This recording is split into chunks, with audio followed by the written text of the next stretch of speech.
నమస్తే అండి. Welcome to Mrs వంటిల్లు. ఇదేం రెసిపీ అని చూస్తున్నారు కదా! పచ్చళ్ళ సీజన్ వచ్చేసింది కదండీ! ఫస్ట్ అయితే మేము ఉసిరికాయతో స్టార్ట్ చేసాం. సో, ఆ రెసిపీ మీతో షేర్ చేసుకుంటున్నాను.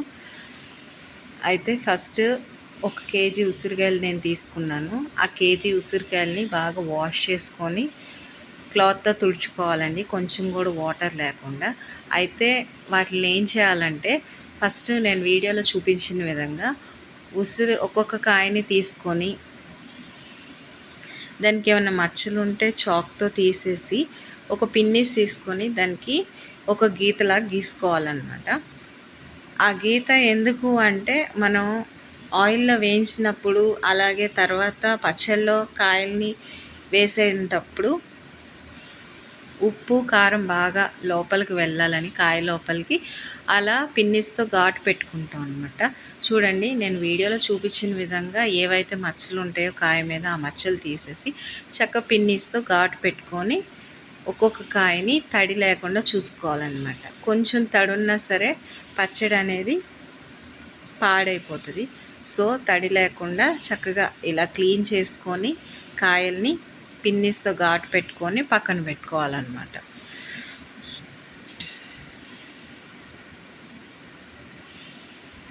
నేను 1 కేజీ ఉసిరికాయలు తీసుకున్నాను. కరెక్ట్గా ఇలా నేను చెప్పిన కొలతలతో చేసుకుంటే చాలా ఈజీగా ఇంట్లోనే ఈ ఉసిరికాయ పచ్చడి మనమే పట్టుకోవచ్చు. ఎవరి సహాయం లేకుండా బయట కొనుక్కోకుండా మనమే చేసుకోవచ్చు. కొంచెం ఓపికగా చేసుకోవాలండి పచ్చడి అంటే. సో ఇలా ఉసిరికాయలన్నిటిని నీట్గా నేనైతే క్లీన్ చేసేసుకున్నాను. పిన్నిస్తో ఘాట్లు పెట్టేశాను. అయితే ఒక గిన్నెలో 2 గ్లాసులు వాటర్ అంటే ఒక 1/2 లీటర్ వాటర్ తీసుకొని పావు చింతపండు ఫస్ట్ వాటర్ బాగా మరగనిచ్చి బబుల్స్ వచ్చేదాకా అంటే బాగా మరిగిన తర్వాత ఈ చింతపండుని వేసి స్టవ్ ఆఫ్ చేసుకోవాలి. బాగా మరిగిన తర్వాతే పావు చింతపండు వేసి ఆఫ్ చేసుకోవాలి.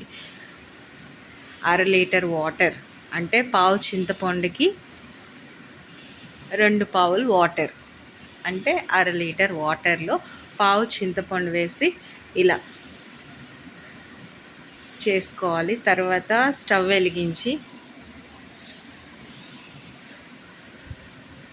ఒక 4 టేబుల్ స్పూన్ల ఆవాలు తీసుకోవాలి.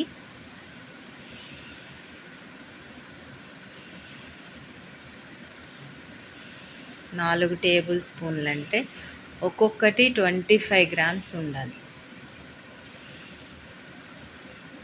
ఆవాలు 25 గ్రామ్స్, మెంతులు 25 గ్రామ్స్, టోటల్ 50 గ్రామ్స్ ఉండాలి. సో 4 టేబుల్ స్పూన్ల ఆవాలు, 4 టేబుల్ స్పూన్లు మెంతులు తీసుకొని బాగా వేపుకోవాలి. ఇలా కలర్ మారిన తర్వాత తీసేసుకొని పక్కన పెట్టుకోవాలి.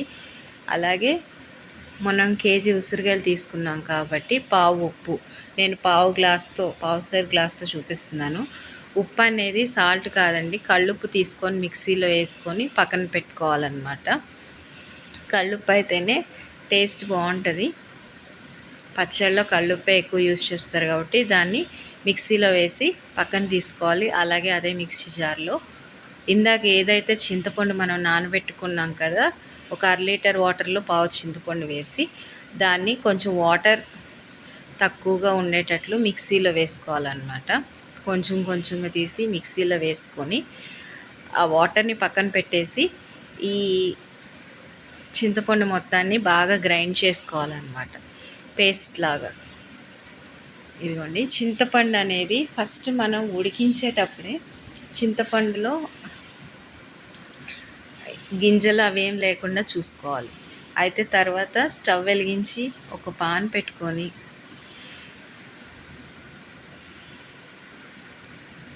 పావు లీటర్ ఆయిల్ అనమాట నేను తీసుకుంది. పావు లీటర్ ఆయిల్లో ఒక హాఫ్ ఉసిరికాయలు వేయించుకోవడానికి యూస్ చేయాలన్నమాట. చూడండి, నేను ఒక పావు లీటర్లో దాన్ని హాఫ్ చేసి పాన్లో ఒక హాఫ్ పోసుకొని ఈ ఆయిల్ వేడెక్కిన తర్వాత ఇదిగోండి, కేజీ ఉసిరికాయలు నా దగ్గర కేజీ డబ్బా లేక పెరుగు డబ్బాతో కొలిచాను అనమాట. కేజీ ఉసిరికాయలు అనమాట. కేజీ ఉసిరికాయలని ఆయిల్ బాగా హీట్ అయిన తర్వాత ఒక్కొక్కటిగా వేసుకొని బాగా వేయించుకోవాలన్నమాట. ఎలా వేయించుకోవాలి అని అంటే ఆ గ్రీన్గా ఉన్న ఉసిరికాయలు టోటల్ ఎల్లోగా రావాలన్నమాట. కొంచెం మీడియం ఫ్లేమ్ పెట్టుకొని బాగా కలుపుకుంటూ ఎక్కువ అడుగంటకుండా మాడకుండా కాయల్ని ఎల్లో కలర్ వచ్చేదాకా బాగా వేయించుకోవాలన్నమాట. చూడండి, తిప్పుకుంటూ ప్రతి కాయని తిప్పుతూ వేయించుకోవాలన్నమాట. ఇలా వేయించుకోవటం వల్ల కాయ కరెక్ట్గా వేగిద్ది.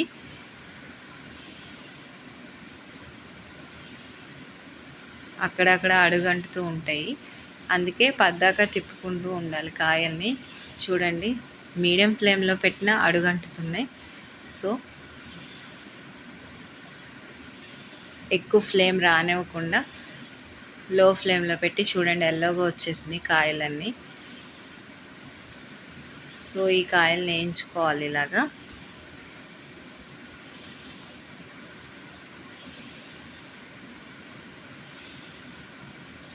ఎల్లోగా వస్తే కాయ కరెక్ట్గా వేగినట్టు అనమాట.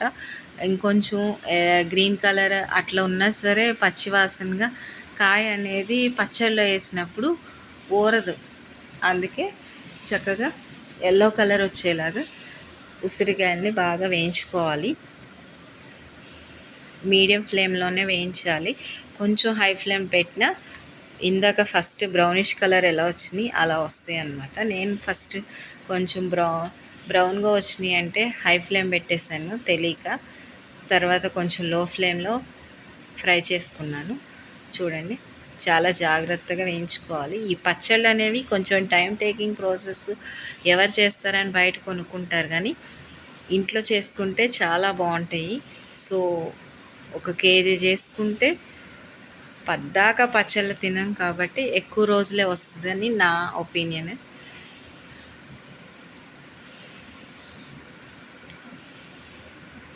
చూడండి, కలర్ మారిపోయినాయి కదా. ఏం కాదు, అట్లా లైట్గా అడుగంటినా ఏం కాదు, బ్రౌన్ కలర్లో ఉన్న. సో పక్కన తీసి పెట్టుకోవాలి. అలాగని మొత్తం బ్రౌన్ కలర్ చేయవద్దు.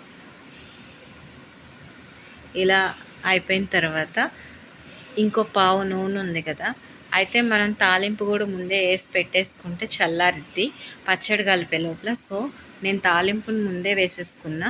ఏదైతే పావు లీటర్ ఆయిల్ తీసుకున్నానో ఉసిరికాయలు వేయించగా ఒక హాఫ్, ఆ పావు లీటర్లో హాఫ్, ఇంకో హాఫ్ కూడా వేసేసుకొని ఒక 10-12 ఎండుమిర్చి వేసుకోవాలండి. ఆయిల్ కాగిన తర్వాత ఎండుమిర్చి అనేది బాగా నల్లగా అయిపోవాలి, అప్పుడే పచ్చళ్ళలో బాగుంటుంది. చూడండి, ఇలా బ్లాకిష్ కలర్ వచ్చిన తర్వాత ఒక 3 టేబుల్ స్పూన్ల ఆవాలు, అలాగే 3 టేబుల్ స్పూన్ల పచ్చిశనగపప్పు,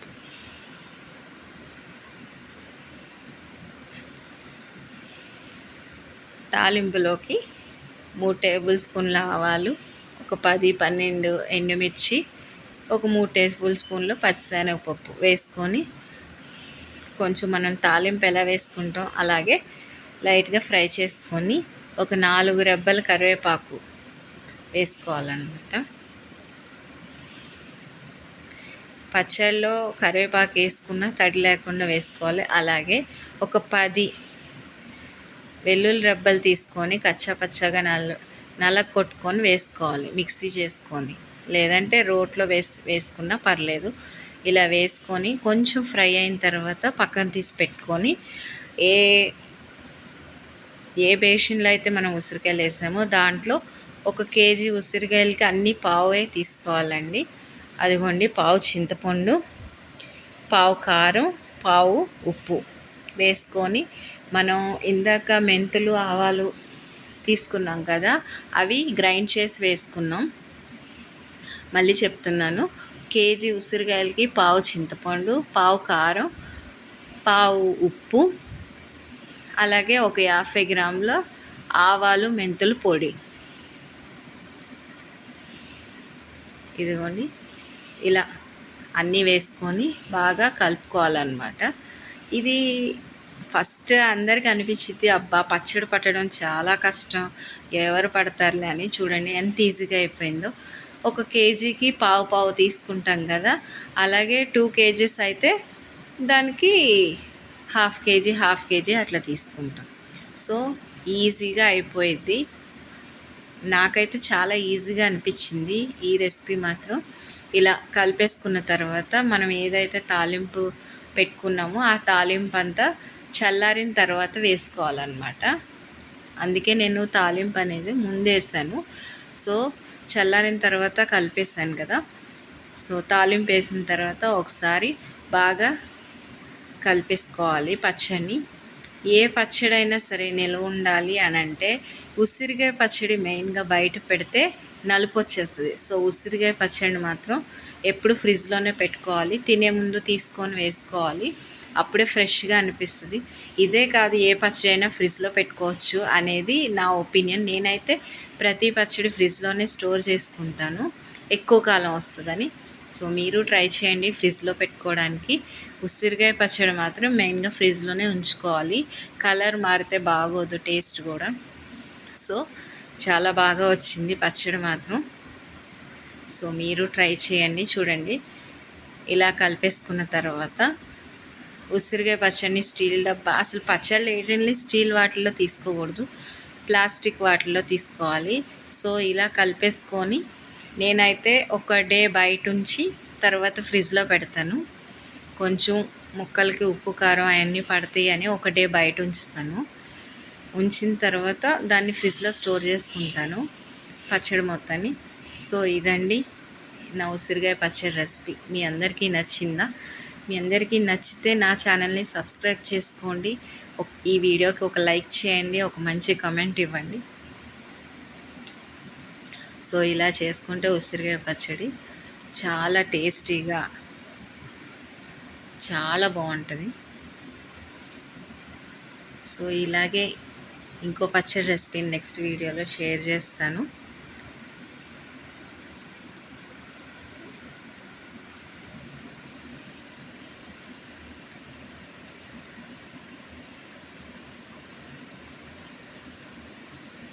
చూడండి పచ్చడి అయితే అయిపోయింది. ఇలా పచ్చడి అయిపోయిన తర్వాత నేనైతే ఒక ప్లాస్టిక్ బాక్స్లో స్టోర్ చేసుకుంటాను కదా, అదిగోండి బాక్స్లోకి తీసుకుంటున్నాను. ఒక రోజంతా బయట పెట్టి తర్వాత ఫ్రిడ్జ్లో పెట్టుకోండి, చాలా టేస్టీగా ఉంటుంది.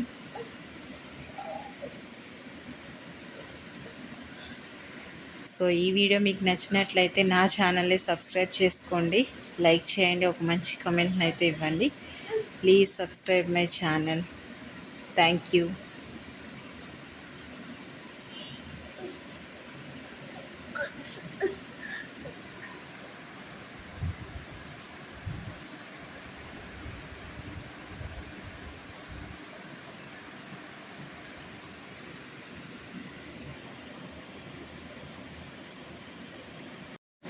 మళ్ళీ చెప్తున్నానని ఏమనుకోమాకండి. Please subscribe my channel, like and give one comment.